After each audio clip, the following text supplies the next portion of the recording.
খুলনার বিপক্ষে বাঁচা মরার ম্যাচে টস জিততে না পেরে ব্যাটিংয়ে আসে মেহেদী হাসান মিরাজের দল। খুলনার হয়ে ওপেনিং জুটিতে শুরু করেন দুই ওপেনার মিরাজ নাঈম শেখ।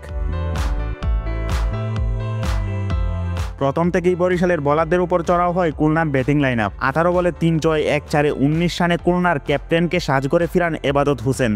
এরপর ম্যাচের হাল ধরেন অনডাউনে নামা অস্ট্রেলিয়ান ব্যাটার অ্যালেক্স রোজ। এক প্রান্ত আগলে রেখে বরিশালের বোলারদের পিটিয়ে 26 রানে 50 তুলে নেন নাঈম শেখ। পরের বলে ফাহিম আশরাফের শিকার হয়ে মাঠ ছাড়েন মোহাম্মদ নাঈম। বরিশালের বোলারদের উপর চড়াও হয়েছিলেন অ্যালেক্স রোজ, কিন্তু ক্রিজে টিকতে পারেননি বেশিক্ষণ। 15 বলে 20 রান করে নবীর বলে আউট হন এই অস্ট্রেলিয়ান। 27 বলে 32 রান করে ফাহিম আশরাফের বলে মুশফিকের হাতে ক্যাচ তুলে দেন আফিফ হোসেন। মাঝপথে এসে দ্রুত গতিতে রান তুলতে কিছুটা ব্যর্থ হয় খুলনার ব্যাটাররা। 17 ওভারে 4 উইকেট হারিয়ে খুলনার সংগ্রহ তখন 150 রান। শেষ দিকে খুলনার হয়ে দুর্দান্ত ব্যাটিং করেন অস্ট্রেলিয়ান ব্যাটার বশিষ্ঠ মাহিদুল ইসলাম অঙ্কন। দুই ব্যাটারের ব্যাট থেকে আসে 47 রান। 12 বলে 3-6-2-4 27 রানের দুর্দান্ত ইনিংস খেলেন অঙ্কন।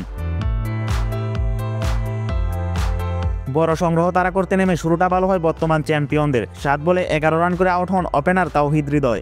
বরিশালের হয়ে ম্যাচের হাল ধরেন অনডাউনে নামা ডেভিড মালান। 29 বলে 2-6-7-4 50 তুলে নেন মালান।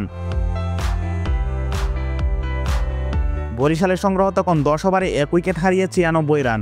প্রথম 10 ওভারে গড়ে প্রায় 10-এর কাছাকাছি করে রান তুলেছে বরিশালের ব্যাটাররা।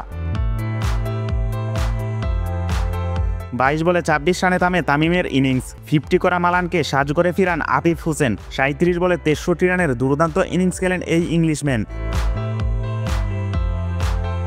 খুলনার বিপক্ষে মাঠে নেমে চড়াও হয় মাহমুদুল্লাহ রিয়াদ, কিন্তু তিনিও টিকতে পারেননি বেশিক্ষণ। 13 বলে 24 রান করে রান আউট হন সাইলেন্ট কিলার। একই ওভারে 24 রান করা মুশফিককে ফিরান আবু হায়দার।